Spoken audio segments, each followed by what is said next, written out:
Kali ini kita akan membahas tentang sejarah Kerajaan Singasari. Kerajaan Singasari atau dikenal juga dengan Tumapel adalah sebuah kerajaan Hindu-Buddha yang berada di Jawa Timur yang didirikan oleh Ken Arok pada tahun 1222 Masehi. Kerajaan ini diperkirakan sekarang berada di daerah Singasari, Kota Malang. Kerajaan ini hanya berdiri selama 70 tahun sebelum akhirnya mengalami keruntuhan. Pada awalnya, Tumapel ini hanya sebuah wilayah kabupaten yang berada di bawah kekuasaan Kerajaan Kediri. Kerajaan Kediri ini sendiri mempunyai bupati yang bernama Tunggul Ametung. Tunggul Ametung ini mempunyai pengawal yang bernama Ken Arok. Tetapi Ken Arok mempunyai niat jahat kepada Tunggul Ametung. Akhirnya Ken Arok membunuh Tunggul Ametung dikarenakan Ken Arok ini menyukai istri dari Tunggul Ametung yang bernama Ken Dedes. Setelah Tunggul Ametung ini wafat, Ken Arok ini tuh menggantikan posisi Tunggul Ametung sebagai bupati di Kerajaan Kediri itu. Ken Arok ini mempunyai rasa ingin melepaskan diri dari Kerajaan Kediri tersebut. Keinginannya ini tuh terpenuhi setelah kaum Brahmana Kerajaan Kediri meminta pertolongannya. Jadi dengan alasan tersebut, maka tahun 1222 Masehi ini Ken Arok menyerang Kerajaan Kediri sehingga Kartajaya, raja terakhir Kerajaan Kediri ini mengalami kekalahan di pertempuran tersebut. Ken Arok yang merasa dirinya menang dari mengalahkan Kerajaan Kediri itu, akhirnya mengangkat dirinya sendiri sebagai seorang raja yang bergelar Sri Rajasa Sang Amur Wabumi. Setelah Kerajaan Singasari ini berdiri, ia mencapai puncak kejayaannya pada pemerintahan Raja Kartanegara. Jadi pas masa puncaknya ini udah dialihkan oleh Raja Kartanegara lagi, bukan Ken Arok. Kartanegara ini tuh memperluas jangkauan kerajaan ini hingga ke Pulau Jawa, dan ia menjalin hubungan diplomatik dengan negara lain.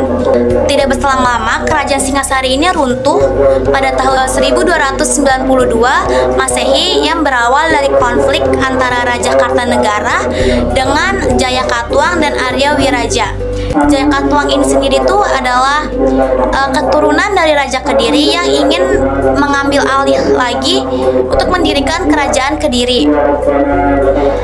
Setelah akhirnya mereka terjadi pertarungan dan Jayakatwang ini menang dibantu oleh Arya Wiraja. Jadi Kerajaan Singasari runtuh dan Kerajaan Kediri kembali berdiri setelah wafatnya Kartanegara. Oke, itu sekian sejarah sedikit dari Kerajaan Singasari. Terima kasih. Kerajaan Singasari. Kerajaan ini berdiri pada tahun 1222 Masehi oleh Ken Arok yang mencapai puncak kejayaannya di bawah pemerintahan Kartanegara. Nah, Kartanegara ini memperluas wilayah kekuasaannya melalui ekspedisi Pemalayu dan juga kebijakan luar negeri yang cukup agresif. Namun, kejayaan ini berakhir dengan pembunuhan Kartanegara oleh Jayakatwang pada tahun 1292 yang menyebabkan runtuhnya Kerajaan Singasari dan muncullah Kerajaan Majapahit. Teman-teman tahu nggak sih siapa saja raja yang pernah memerintah di Kerajaan Singasari? Jadi, raja pertama yang memerintah di Kerajaan Singasari yaitu adalah Ken Arok. Ken Arok memerintah dari tahun 1222 sampai dengan tahun 1227. Ken Arok berhasil untuk mendirikan Kerajaan Singasari dikarenakan Ken Arok berhasil membunuh raja dari Kerajaan Kediri, dan juga tergulingnya Ken Arok menjadi raja dikarenakan ia terbunuh oleh menantunya yaitu adalah Anuspati. Dan juga pemerintahan selanjutnya dilanjutkan oleh Anuspati, yaitu dari tahun 1227 sampai dengan 1248. Jadi Anuspati ini merupakan putra sulung dari Ken Dedes dan juga Petung. Tetapi Anuspati tetap dikatakan sebagai anak dari Ken Arok. Dan juga Anuspati tergulingkan karena ia terbunuh karena perebutan tahta oleh Tohjaya. Selanjutnya, raja ketiga yang memerintah Kerajaan Singasari yaitu adalah Raja Tohjaya. Tohjaya hanya memiliki sedikit waktu untuk memerintah, yaitu hanya pada tahun 1248 setelah ia mengalahkan Raja Anuspati. Pada akhirnya ia terbunuh oleh anak dari Raja Anuspati, yaitu adalah Ranggabukan oleh Raja Ranggauni atau yang biasa dikenal dengan Wisnuwardana. Raja ini memerintah dari tahun 1248 sampai dengan 1268.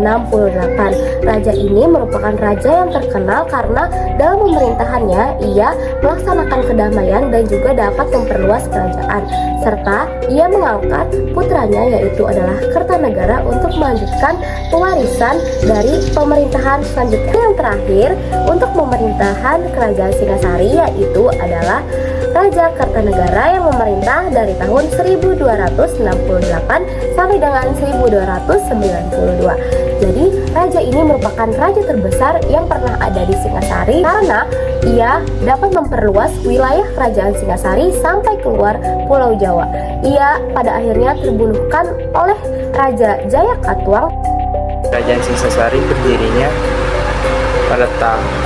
didirikan oleh Ken Arok pada tahun 1022 Masehi. Puncak kejayaan kerajaan ini mencapai puncak kejayaan di bawah pemerintah Raja Kertanegara. Beberapa peninggalan budaya yang terkenal dari kerajaan Singasari adalah Candi Singasari, Candi Jago, Candi Kidal, dan patung Ken Dedas.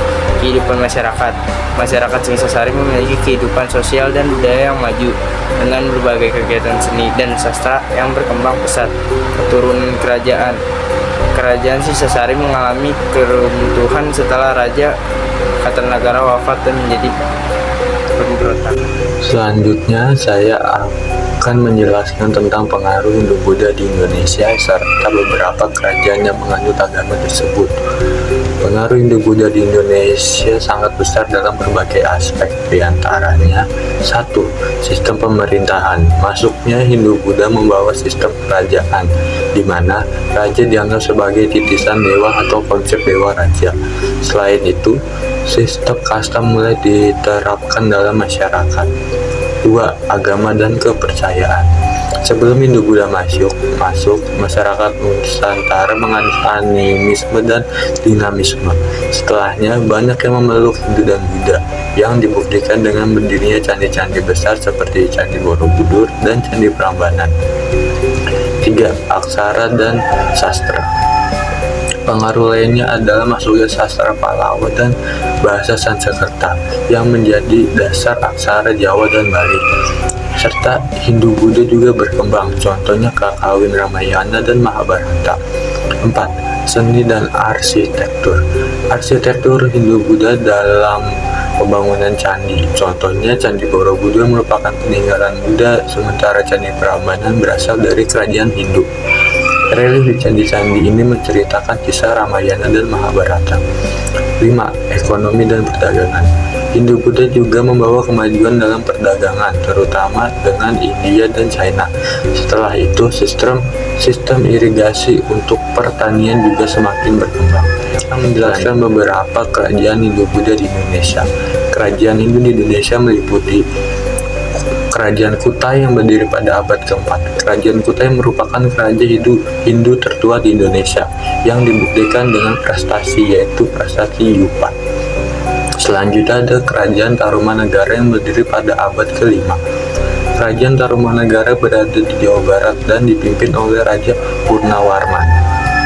Selanjutnya ada Kerajaan Mataram kuno yang berdiri pada abad ke-8. Kerajaan Mataram kuno berjaya di Jawa Tengah dan meninggalkan Candi Prambanan. Selanjutnya ada Kerajaan Kediri yang berdiri pada abad ke-11 dan sampai abad ke-12 yang terkenal dengan kitab Bharatayuddha, dan raja yang terkenal adalah Raja Jayabaya. Selanjutnya ada Kerajaan Majapahit yang berdiri pada abad ke-13 sampai abad ke-15. Kerajaan Majapahit merupakan kerajaan Hindu terbesar di Indonesia dan dikenal dengan Sumpah Palapa oleh Gajah Mada. Selanjutnya ada Kerajaan Buddha di Indonesia yang meliputi Kerajaan Sriwijaya yang berdiri pada abad ke-7 sampai abad ke-13.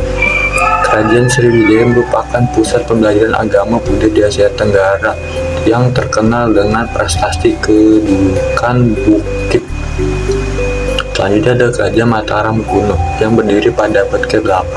Kerajaan Mataram kuno diperintahkan oleh dinasti Syailendra dan yang membangun Candi Borobudur.